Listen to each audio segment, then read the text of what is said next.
bahwa cerita canda ini adalah cahaya nur dari Allah, yang dimana semua apa yang diceritakan di situ semua berdasarkan bukti-bukti autentik yang jelas, baik itu bukti autentik dari sumber awal dan sumber akhir.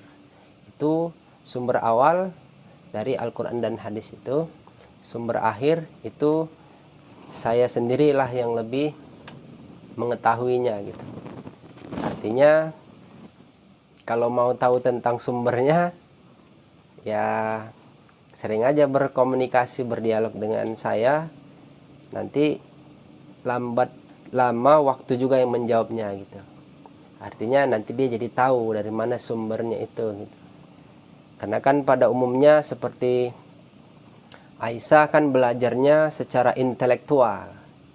Intelektual itu kan berbahasa dia bersumber gitu. Bersumbernya itu diambil dari apa-apa yang sudah tertulis, seperti di buku ini karangan siapa, seperti di kitab ini musannifnya siapa. Nah, begitu kan? Itu dia. Tapi pada dasarnya semuanya itu bersumber nanti kalau dia berkaitan dengan bahasan agama itu dari Al-Quran dan hadis. Sejarahnya diambil dari kitab-kitab ulama terdahulu. Lihat dia dari bermazhabkan siapa kalau dia berkaitan dengan ilmu fikih, gitu kan. Nah, ini dapat juga diketahui bahwa ilmu itu juga selain daripada ilmu intelektual itu yang dia tertulis secara pendidikan, ada tempatnya, ada bangunannya, ya, ada buku atau kitab yang dibacanya gitu. Ada juga ilmu yang di luar dari itu. Itulah namanya nanti ilmu spiritual. Kalau dalam bahasa yang mudah didengar atau yang sering didengar itulah ilmu laduni. Yang ilmu itu terserah sang pemilik dia mau diberikan kepada siapa gitu. Tapi kalau dia orang yang ilmunya berdasarkan intelektual, itu apabila dia banyak membaca, banyak belajar, ya, dari apa yang dia tuntut, yang mau dia ketahui, itu semakin banyak, semakin rajin orang, semakin luaslah ilmunya gitu. Banyak. Tapi itu yang sudah tertulis.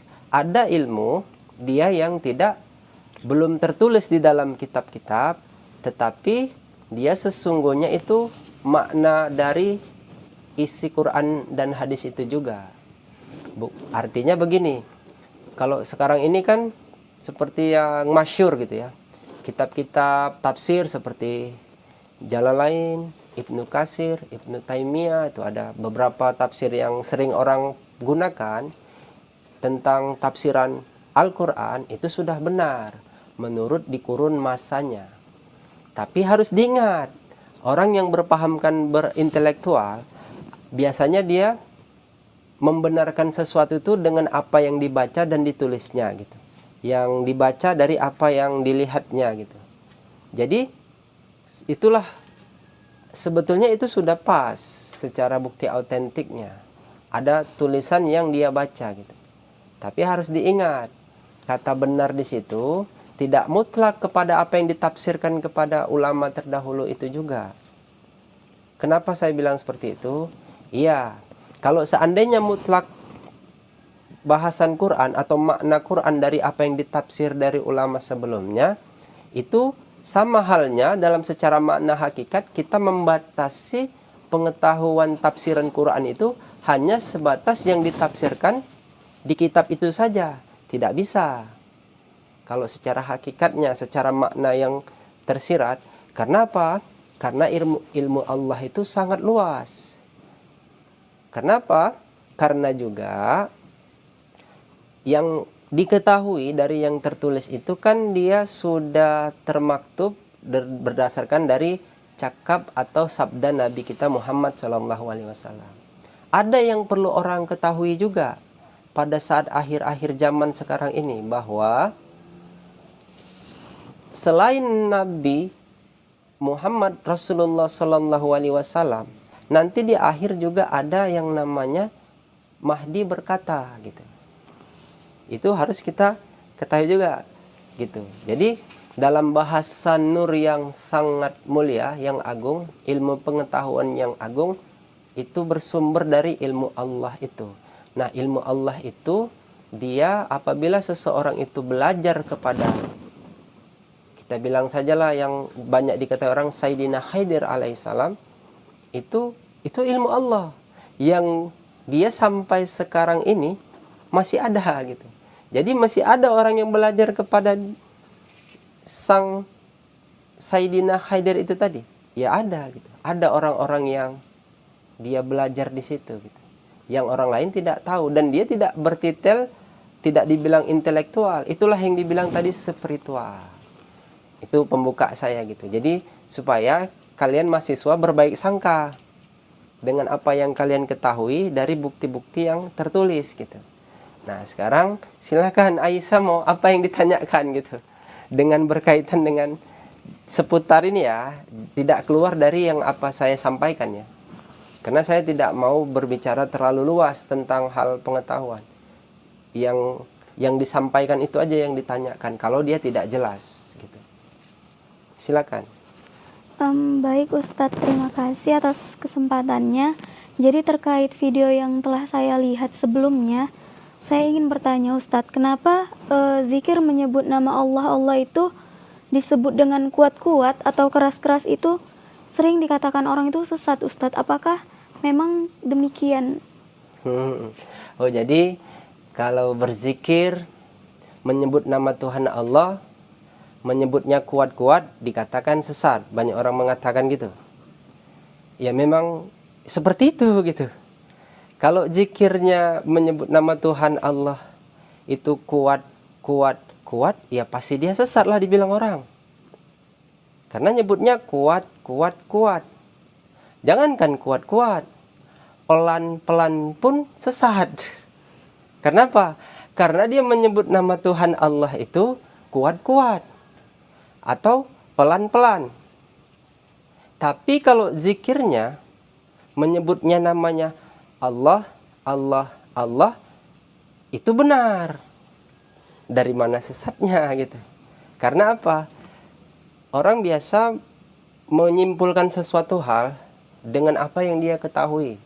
Padahal itu sebenarnya dia tidak tahu. Kenapa? Karena banyak yang dia ketahui, lebih banyak lagi yang tidak dia ketahui. Gitu. Jadi kalau menyebut nama Tuhan Allah itu dengan sebutan kuat, ya dia sesat. Namanya dia sebutnya kuat. Pelan gitu. Itu pun sesat juga. Ini saya bukan, ya saya sambil bercanda, tapi itu yang saya maksudkan itu benar gitu.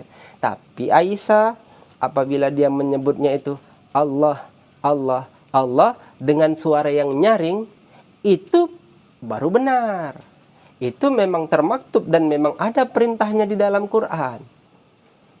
Tapi saya tidak mau berhujah tentang itu gitu. Kenapa? Saya anggap orang itu tidak perlu diluruskan lagi bahasa ini. Saya anggap dia itu tidak mengetahui saja gitu. Karena apa? Karena kalaupun saya nanti bertanya kepada orang itu, kenapa dia menyimpulkan menyebut nama Allah dengan suara nyaring itu dikatakannya sesat, tidak benar, saya cukup pertanyaannya satu aja sama dia.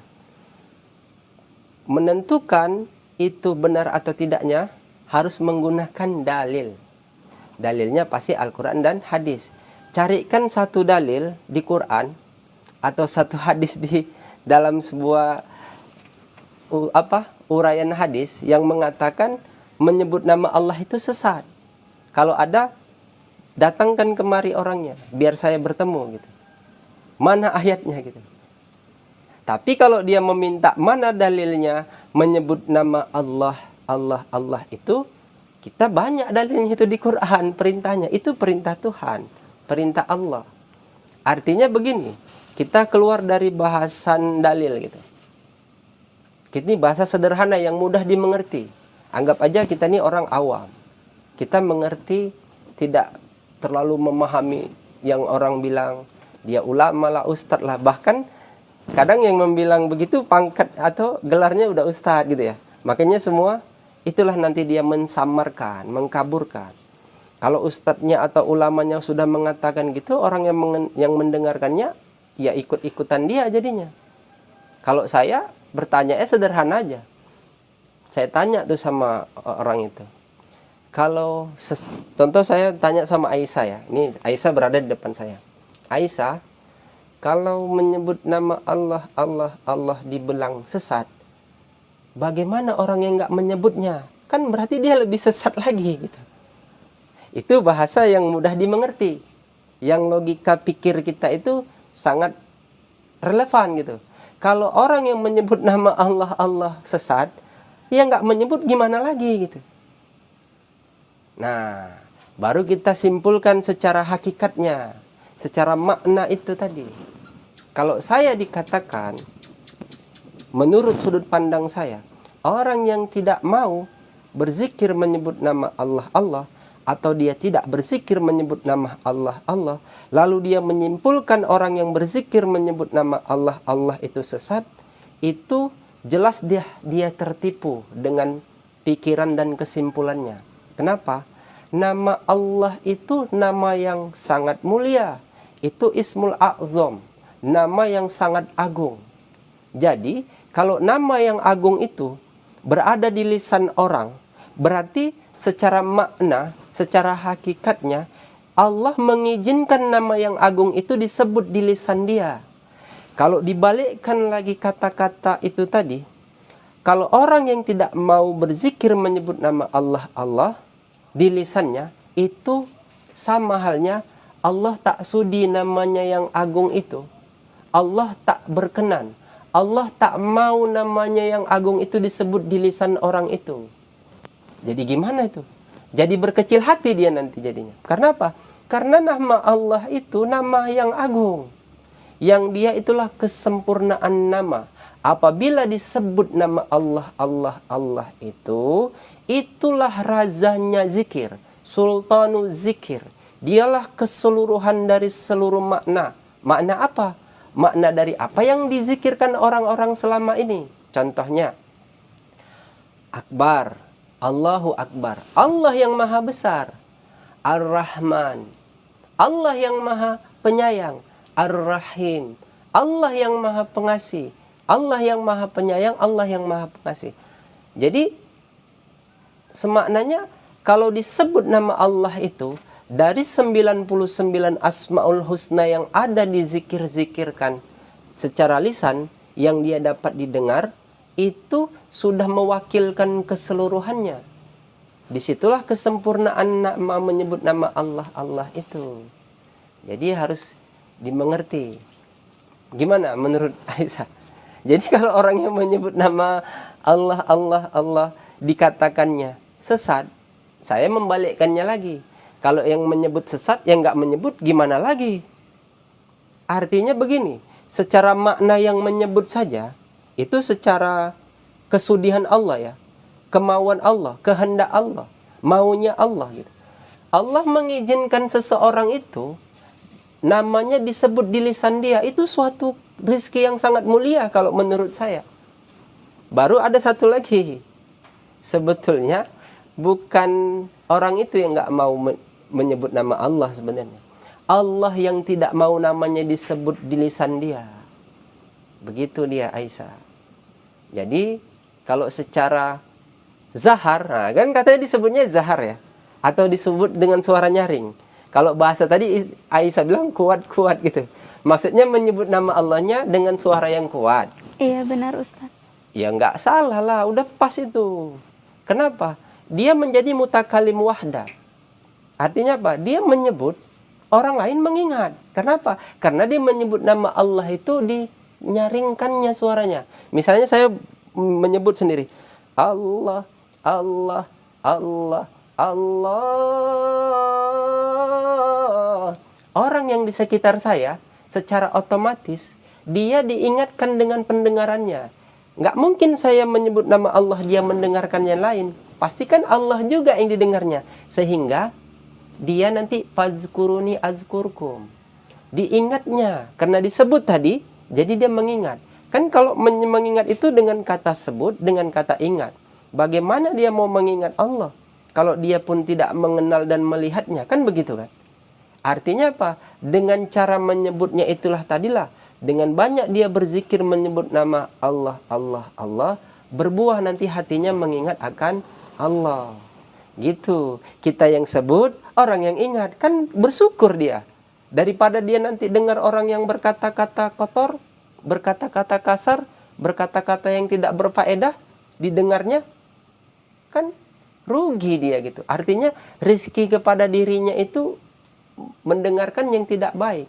Tapi kalau rizki yang didengarkannya itu orang yang berzikir, berarti kan telinganya mendengar gitu. Itulah rizki. Karena apa yang dirasakan itu rizki.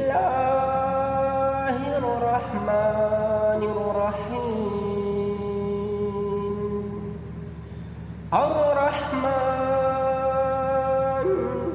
'allamal Qur'an khalaqal insan 'allamahul bayan asy-syamsu wal qamaru bihusban